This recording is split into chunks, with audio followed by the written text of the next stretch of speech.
Bom dia, boa tarde, boa noite a você que está conosco de qualquer canto desse planeta. Nós estamos começando mais uma edição do ICB em Pauta, um programa de entrevistas do Instituto de Ciências Biomédicas da USP, o ICB-USP. O ICB em Pauta é uma realização do Núcleo de Comunicação. Nós temos os trabalhos técnicos do Márcio Vilar, a produção da Ana Carolina Guerra, a coordenação do Altamir Souza e a direção do professor Carlos Taborda, que é também vice-diretor do ICB. Eu sou José Roberto Ferreira, jornalista da Acadêmica, agência de comunicação parceira do ICB, na sua divulgação científica e também institucional. Muito obrigado por estar aqui conosco mais uma vez. O nosso tema de hoje ele é mais do que instigante, é exatamente sobre o potencial e os riscos da inteligência artificial na ciência. Para falar conosco sobre esse assunto, nós temos aqui o professor Glauco Arbix. Professor Glauco, eu vou ler porque o currículo do Glauco é muito extenso e eu não podia esquecer nenhum. Então vamos lá. O Glauco é professor titular de Sociologia da USP, especialista em Teoria da Inovação e Sociologia Econômica. O Glauco foi coordenador da área de Humanidades do Centro de Inteligência Artificial, FAPESP, USP-IBM. Foi ou é, Glauco? Eu fui. Hoje eu sou Principal Investigator, sou pesquisador principal. Principal desse Centro de Inteligência Artificial. Isso. Coordenador do Observatório de Inovação e Competitividade do Instituto de Estudos Avançados da USP. Foi presidente do IPEA, o Instituto de Pesquisa Econômica e Aplicada. Foi presidente da FINEP. Foi presidente da FINEP quando o Brasil teve o maior programa de incentivo à inovação, o Inova Brasil, que quando a FINEP pôde investir 33 bilhões de reais em inovação. O Glauco foi coordenador geral do Núcleo de Assuntos Estratégicos da Presidência da República, de 2013 a 2006. Ele tem trabalhos de longo tempo em universidades do Reino Unido e dos Estados Unidos, onde, desde 2010, ele é Tinker Professor da Universidade de Wisconsin-Madison. Professor Glauco, você e seu currículo, muito obrigado por estar aqui conosco. Obrigado a você, Zé Roberto. É um prazer conversar com vocês. O ICB é uma instituição muito preciosa para a USP, para o Brasil todo. E estou aqui à disposição para a gente conversar sobre inteligência artificial. Glauco, vamos começar de uma maneira bem geral, então, né? Você fez uma palestra recentemente no ICB, em que você afirmou que a inteligência artificial é a tecnologia mais poderosa já criada, né? E isso diferencia bastante a IA de outras revoluções anteriores, né? Como a eletrônica ou a internet. Muito bem, Glauco. Quais são os riscos aqui, uma primeira passada de riscos e potencial da IA na ciência? Diante desse ponto, é a tecnologia mais poderosa já criada. Mas, Roberto, o primeiro ponto que é muito importante enfatizar é que não há pesquisa de ponta, não há pesquisa avançada no mundo hoje que pode se dar o luxo de prescindir, de não utilizar a inteligência artificial. Ela é muito poderosa em todas as áreas da ciência, na medicina, na área de energia, na área de educação, na área de transformação metal-mecânica, na indústria, no comércio, nos serviços, na agricultura, para olhar o clima, para olhar a maneira como a Terra está respondendo à degradação do meio ambiente. Na área que você olhar e estiver interessado, hoje há ferramentas muito poderosas que ajudam os pesquisadores, os cientistas, a realizar novas descobertas, a encontrar problemas e a solucionar problemas. Então, esse é o primeiro ponto. Se alguém tem dúvida, perca a dúvida. a inteligência artificial veio para ficar em todas as áreas, em especial na área de pesquisa científica. Ela ajuda o cientista, ela ajuda o pesquisador, a pesquisadora, ela consegue simular situações que a gente não tem capacidade de simular, ela trata de montanhas e montanhas de dados, ela encontra padrões que são inacessíveis para o ser humano, e ela ajuda, ela impulsiona, acelera a maneira como a ciência evolui. Dito isso, veja, como toda tecnologia poderosa, ela não vem sozinha, ela vem com riscos. O primeiro grande risco é o mau uso dela. Então, uma tecnologia tão poderosa, ela torna muito mais acessível e facilita um uso tortuoso, por exemplo, de fraudar artigos científicos. Então, você tem várias formas: plágio, cópias diretas, simulações mal feitas, deformações de dados, tratamento de bancos de dados mal feitos, que são incompletos e que se expressam nos resultados obtidos. Então, você tem várias maneiras de utilizar essa ferramenta que não são, vamos dizer assim, recomendáveis. Pesquisas divulgadas pela revista Nature, como todos sabem, é uma das revistas científicas mais importantes do mundo. Pesquisa realizada e divulgada pela Nature mostra um número muito grande, mais de 60 mil trabalhos, somente no ano passado, que utilizaram, de alguma maneira, a inteligência artificial, e com um volume muito grande de trabalhos que foram publicados e depois foram retirados de circulação, porque eles não obedeciam critérios básicos e mínimos científicos, de rigor científico. Veja você, os artigos passaram por pareceristas, na maior parte dos casos, por pareceristas, aquilo que se chama blind review, uma revisão que é feita por pares, por cientistas, e que ninguém sabe quem escreveu, e mesmo assim esses artigos foram publicados, e a partir de uma segunda revisão, os pesquisadores identificaram problemas graves nesses artigos. Então, esse é o primeiro ponto que a gente tem que realçar. Isso acontece também em sala de aula, viu, Zé Roberto? Tá? Ficou muito fácil a maneira como a gente trabalhava em sala de aula, até hoje trabalha bastante, pedir ensaios, pedir resumo de livro, crítica, crônicas. Isso aí, esse tipo de atividade, esse tipo de avaliação está sendo muito questionado hoje em dia, porque você entra numa plataforma tipo ChatGPT, o Claude da Anthropic, o Gemini da Google. O que você faz? Você pede para ele, faz um resumo do livro em 10 segundos, ele responde questões, resolve problemas de matemática.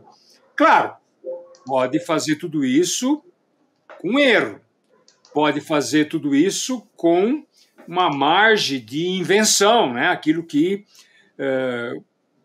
muitos técnicos chamam de alucinações, porque a inteligência artificial, como todo processo baseado em engenharia estatística, está sujeito a erro, e a questão dele não é dar a resposta certa. O objetivo dele é dar uma resposta para você. Você pede para ele, responde.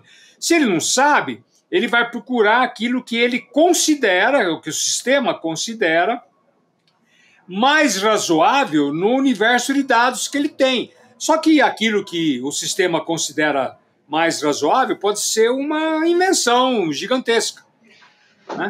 O Glauco, Oi. No trabalho científico você tem que citar as suas fontes, que você se baseia ali no seu trabalho. Precisaria incluir também a inteligência, quer dizer, quem usar a inteligência artificial, você acha que deveria incluir, dentre as suas referências, que usou a inteligência artificial para fazer aquele trabalho científico? Não tem a menor dúvida. A integridade da ciência é feita na base da confiança. Se as pessoas duvidarem do cientista, da cientista, a ciência perde muito da sua capacidade de persuasão, de convencimento da sociedade. Então, nada melhor do que a clareza, do que a transparência, né? A gente tem que ser cristalino quando a gente utiliza. Eu digo para os meus alunos o tempo todo, eu falo, olha, usem a inteligência artificial, aproveitem dela o máximo que ela pode dar, mas, por favor, digam no seu trabalho qual foi a seção, qual foi o capítulo, qual foi a parte, qual foi o parágrafo, qual foi a ideia que a inteligência artificial ajudou você a elaborar. Isso não é um demérito para você, pelo contrário, é mérito. Né? Você está dizendo e está tornando transparente a maneira como você utilizou uma ferramenta tão poderosa. Ou seja, eu tento educar os meus alunos, assim como eu falo isso para os meus colegas o tempo todo. É fundamental a gente separar aquilo que é humano daquilo que é da máquina. Né? E a gente mostrar, mesmo em situações, vamos dizer assim, de ambiguidade, de mescla, tem uma parte que é meio humano, meio máquina, que não dá para você distinguir claramente, diga, olha, essa sessão do meu trabalho, ela foi inteirinha feita a partir de uma interação que eu tive com o ChatGPT, não tem problema, isso não é demérito. Sinto falta em várias universidades, nas escolas, em que o uso está sendo avassalador, né, da inteligência artificial, que as escolas não deem claramente uma orientação nesse sentido. Sinto falta na minha universidade, na Universidade de São Paulo. A gente convive com pesquisadores que são a favor e ao lado deles tem pesquisadores que são contra. E o que acontece? Tem gente que quer proibir, né, o uso da inteligência artificial. E a pergunta é, bom, como é que você faz isso? Os alunos todos estudam. O Zé Roberto, eu conto sempre, eu gosto de contar isso sempre. Eu abro as minhas aulas perguntando quem usa o ChatGPT para fazer trabalho. Ninguém levanta a mão. Ninguém usa. Aí eu falo assim, olha, eu estou perguntando porque eu sou a favor, desde que tenha critérios, que a gente seja transparente, que a gente tenha a eu faço um uso idôneo, ético, e que a gente cite. Bom, eu dou toda a orientação que eu acabei de falar para você. Daí todo mundo olha para mim e fala assim, tá bom, então vamos começar de novo. Bom dia, tudo bem com vocês? A pergunta é, quem usa o ChatGPT para fazer trabalho? Todo mundo levanta a mão, não tem um que não levanta. Todos levantam. E isso é generalizado. Isso ocorre, Zé Roberto, com os nossos colegas, com os pesquisadores, com os cientistas. Eles também usam. Só que muitos têm uma resistência em citar, porque acham que vai diminuir o trabalho deles. E eu vejo exatamente o contrário. Né? Eu acho que é fundamental citar. O Glauco, você usou a palavra ética. A inteligência artificial tem ética? Não, não tem. A inteligência artificial é um sistema de muita engenharia, muita estatística, baseada numa quantidade gigantesca de dados que são inacessíveis para nós. Esses dados são tratados via processadores de alto desempenho, né, aquilo que são os semicondutores, os chips de computador. Portanto, é preciso muito poder computacional para você montar esses sistemas.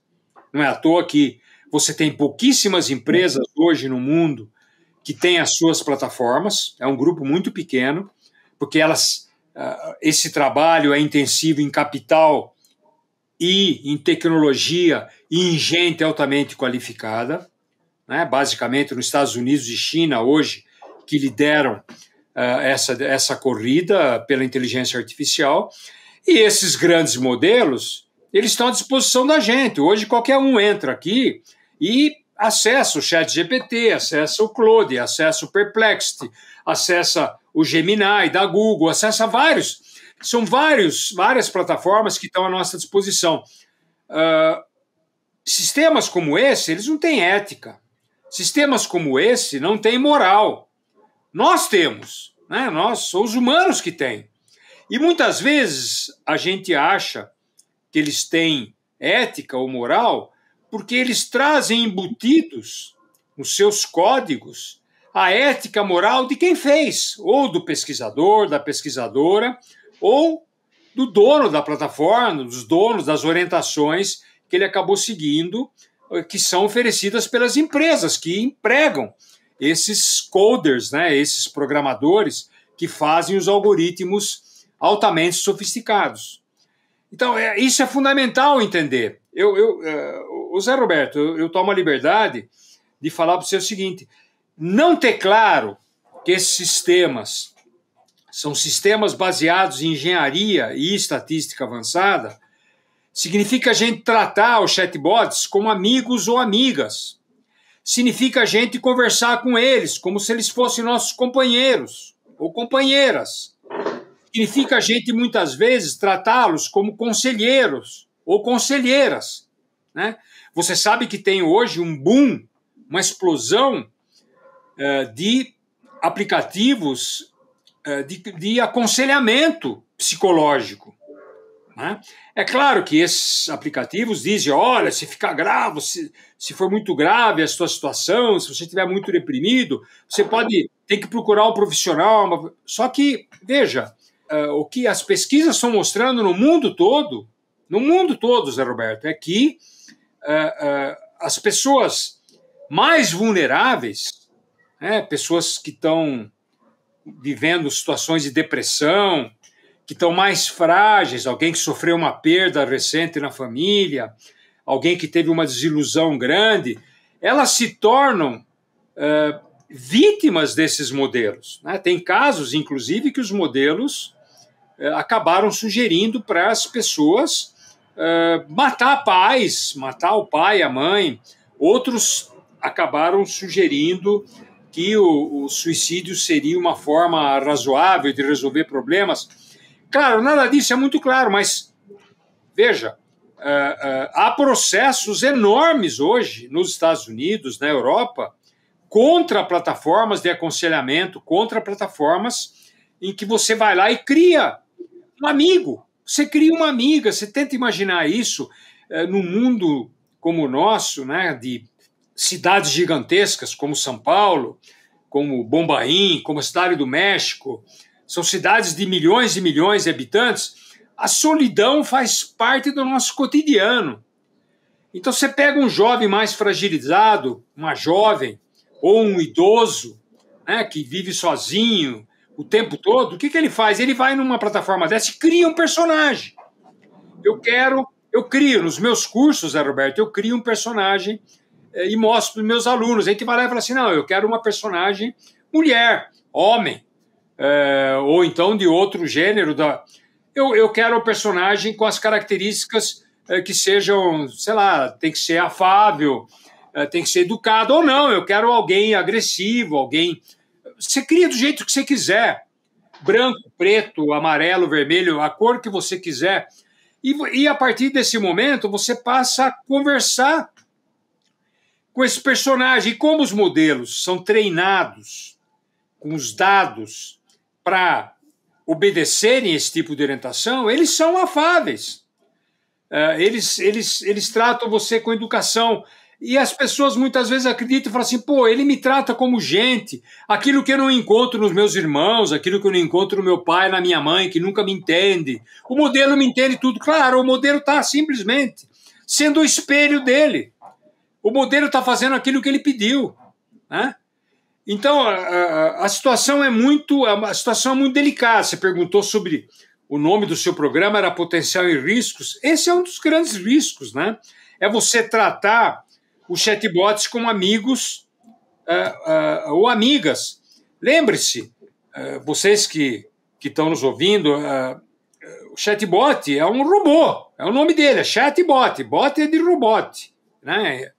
E o chat é de conversar. Ele é um robô que está conversando com você, não é seu amigo ou sua amiga. O Glauco, indo para uma questão de risco aqui, certamente mais aguda, é que é o seguinte, esses modelos todos, eles são desenvolvidos por empresas privadas, né, sem que a gente saiba como é que eles organizam esses modelos, como é que eles montam esses modelos, né? Então é o seguinte, talvez até focando um pouco mais de novo aqui na questão da ciência, como é que se pode confiar nesses modelos que são desenvolvidos sem diversidade e sem transparência? Não, então, esse é um dos grandes problemas que o uso da IA no meio científico, em geral, mas no meio científico, ele é muito forte. Porque, veja, você tem problemas, a gente citou alguns, de mau uso da inteligência artificial, como se a inteligência artificial fosse uma ferramenta. O problema é que ela é mais do que uma ferramenta. Quando um chatbot dá uma sugestão e um conselho para as pessoas viverem dessa maneira ou de outra, ou quando ela sugere um medicamento para você, ela está sendo muito mais do que uma ferramenta, ela está interferindo na sua vida, ela está entrando num reino diferente, está entrando num mundo diferente, está levando você para esse mundo. Quando você não sabe exatamente como é que os modelos são construídos, qual é o banco de dados que ela utiliza, como esse banco de dados é montado, a situação fica mais complicada. Veja, você disse bem, a esmagadora maioria das plataformas disponíveis hoje, elas são aquilo que se chamam plataformas de software proprietário. Ou seja, as empresas são donas, né, desses softwares. E elas não dizem, e nem têm obrigação de dizer, de onde elas tiram as informações. Se elas tiram tudo da internet, se elas tiram das bibliotecas de poesia, de livro, de literatura, se elas usam ficção científica, se elas compram dados de hospitais, se elas compram dados de instituições de pesquisa. Ninguém sabe a composição desses dados. Mesmo os modelos que são chamados de software aberto, né, tipo o Llama do Facebook, ou os modelos da DeepSeek, que é a empresa que causou sensação, a empresa chinesa que causou sensação no início desse ano, porque ela fez aquilo que as grandes plataformas fazem, só que ela fez muito mais barato, mais rápido, com um poder computacional menor, com semicondutores não tão avançados. Mesmo essas empresas que dizem que têm softwares abertos, né, são de open science, de ciência aberta, eles não dizem completamente como é que eles montam e de onde eles extraem os dados. E isso é fundamental. Para a ciência, esse é um super problema, porque a ciência é baseada na transparência. Quando eu escrevo num artigo científico que eu utilizei os dados da pesquisa minha, eu sou obrigado a colocar a metodologia, eu sou obrigado a escrever como é que eu consegui os dados. Quando eu utilizo a IA, a inteligência artificial, eu estou comprando, eu estou repassando para o leitor, ou para os meus colegas cientistas, ou para o mundo da medicina, para o mundo da saúde, da educação, da indústria, eu estou repassando, eventualmente, um viés dos dados que eu não tenho controle. Por isso que é fundamental que a ciência tenha registrado nos artigos científicos se eu usei os sistemas de automação ligados às plataformas de inteligência artificial. Porque isso permite o cientista que está fazendo uma revisão do meu dado, ele saber se aqueles dados são confiáveis.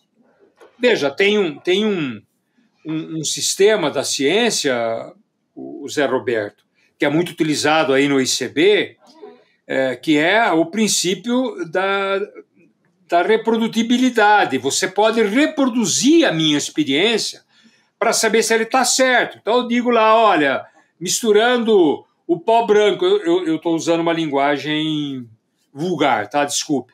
Mas misturando 10 gramas do pó branco com 50 gramas do pó azul, mais 30 gramas do pó vermelho, vai dar uma mistura mais ou menos cor-de-rosa. Bom, Quando eu dou essas medidas, qualquer cientista em qualquer parte do mundo, se ele respeitar as condições que eu estou especificando na minha metodologia, ele tem que ser capaz de reproduzir a minha experiência para saber se tem consistência aquilo que eu faço. Isso faz parte do método científico.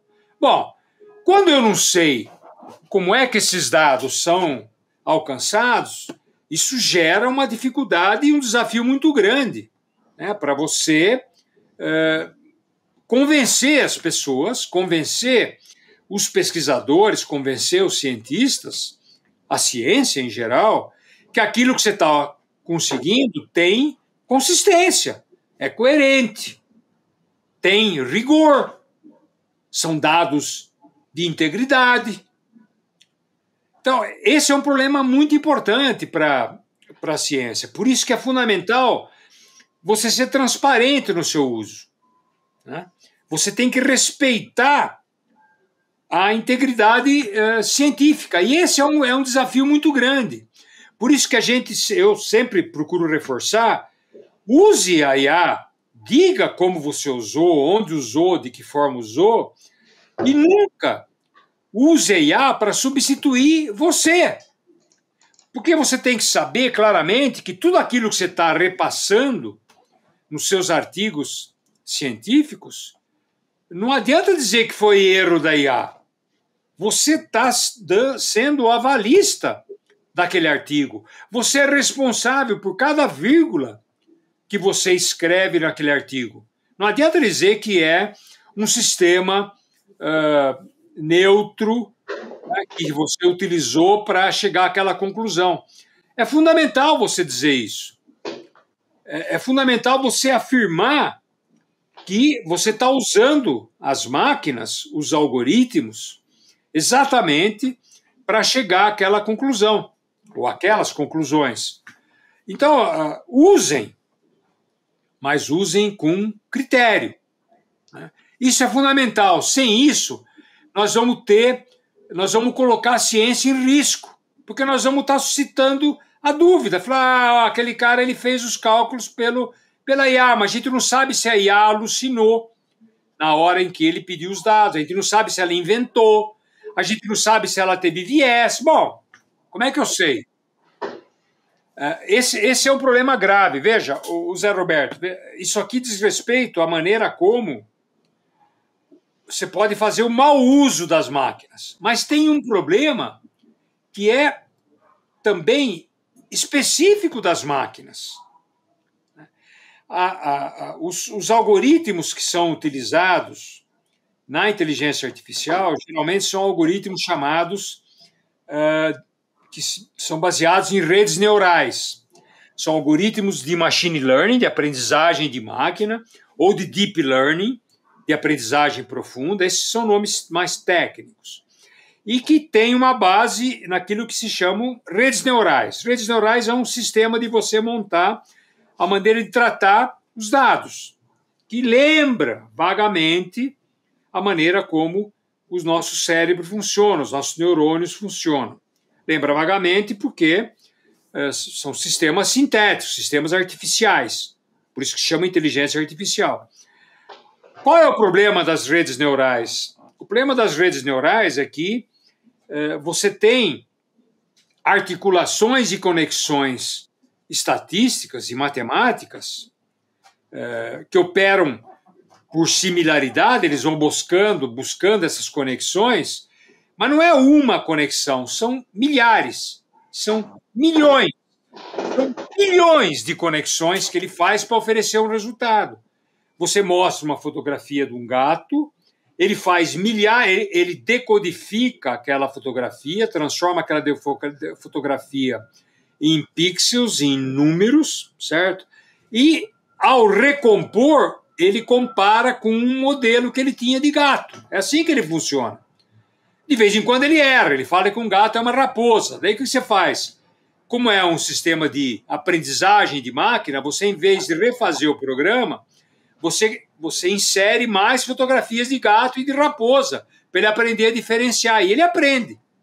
Essa é a característica básica da inteligência artificial de hoje. Chama-se aprendizagem de máquina.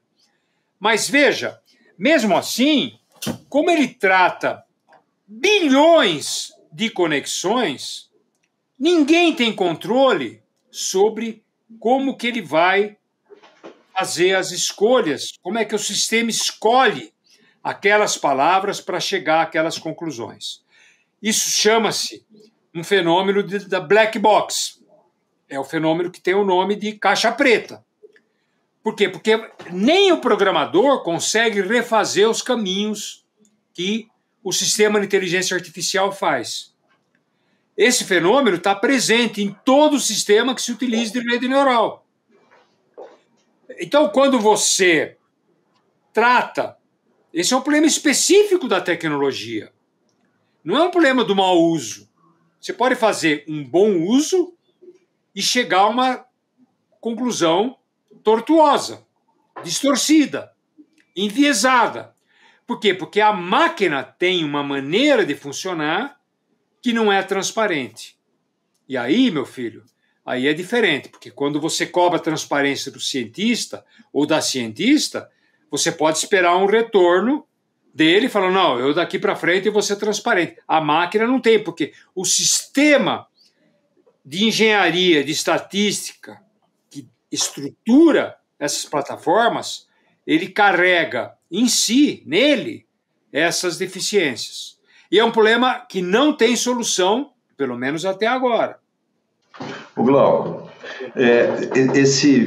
isso tudo, né, concentrado nas mãos de poucas big techs, né?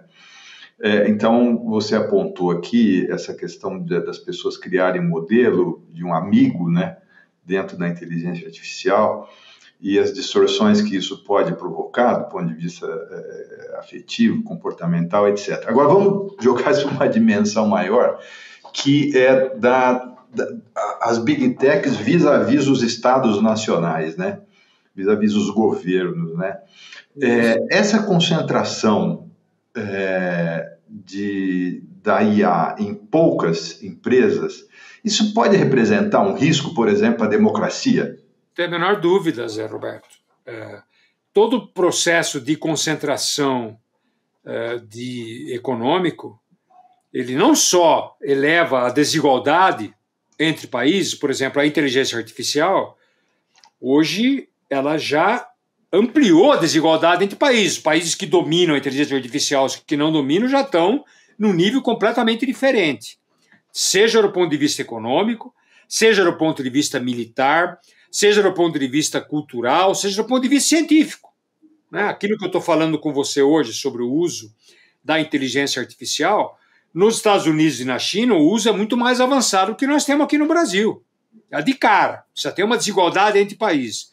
Quando você tem uma concentração desse tipo, são empresas muito poderosas. Veja, só para você ter uma ideia, você pegar qualquer uma das big techs hoje, qualquer uma delas que você pegar, elas investem pelo menos 10 vezes mais do que um país como o Brasil em inteligência artificial. Pelo menos. Né? Elas têm um poder, uma capacidade financeira muito maior do que a esmagadora maioria dos países do mundo. Elas têm uma capacidade de rede, de operar em rede, porque elas estão na internet, elas têm as suas próprias redes, suas próprias conexões, que elas furam qualquer bloqueio que o Estado Nacional consiga estabelecer. Os países estão imensamente mais vulneráveis hoje do que estavam no passado. As conexões são muito fortes. E não adianta, por isso que é fundamental você ter sistemas regulatórios nacionais e também global. No nível global você precisa ter. Porque não adianta você imaginar que você vai ter um mundo fechadinho. O mundo não é uma ilha.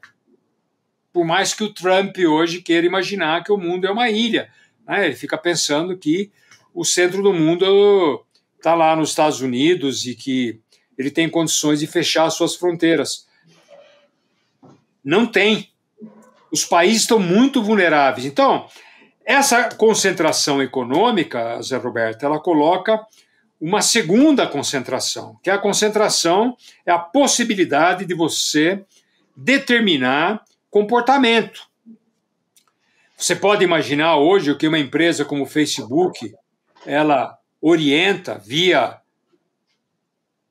o Face, propriamente dito, via Instagram, na reprodução da moda, na reprodução do gosto, na reprodução de comportamentos mais ou menos agressivos, nos milhares de grupos, de bolhas, né, que foram criados, na reprodução de fake news, na reprodução da desinformação.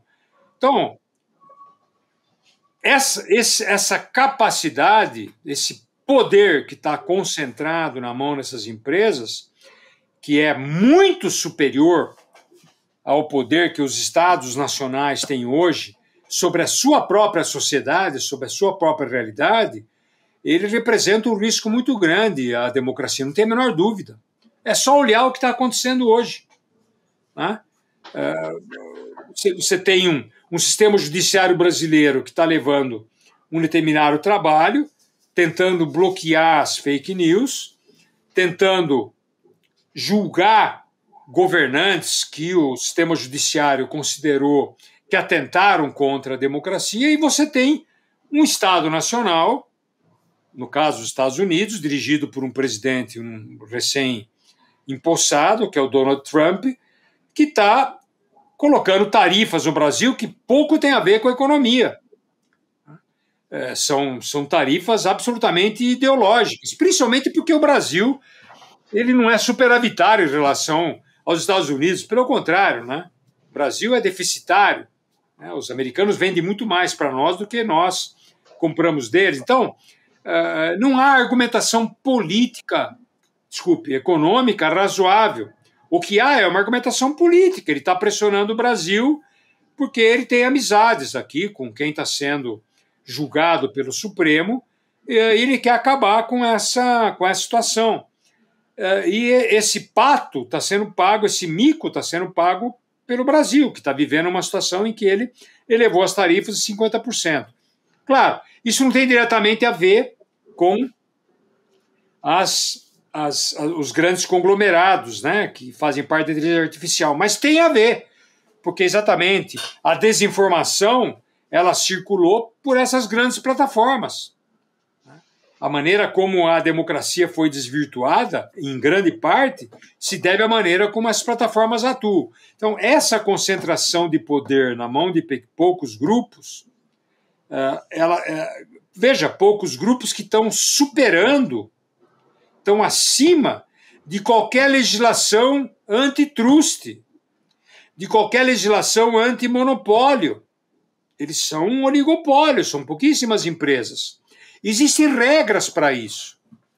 Mas como essas empresas operam de uma maneira nova, elas são empresas digitalizadas e digitais, né? Elas estão no mundo da informática, um mundo supostamente imaterial, não é verdade, mas elas estão no mundo supostamente imaterial, elas conseguem fugir do controle dessa legislação, do controle nacional. Bom, a gente encerra aqui a primeira parte dessa entrevista com o professor Glauco Arpix sobre o potencial e os riscos da inteligência artificial na atividade científica. A gente volta com a segunda parte, cujo link está posto aqui na descrição do vídeo. Até já!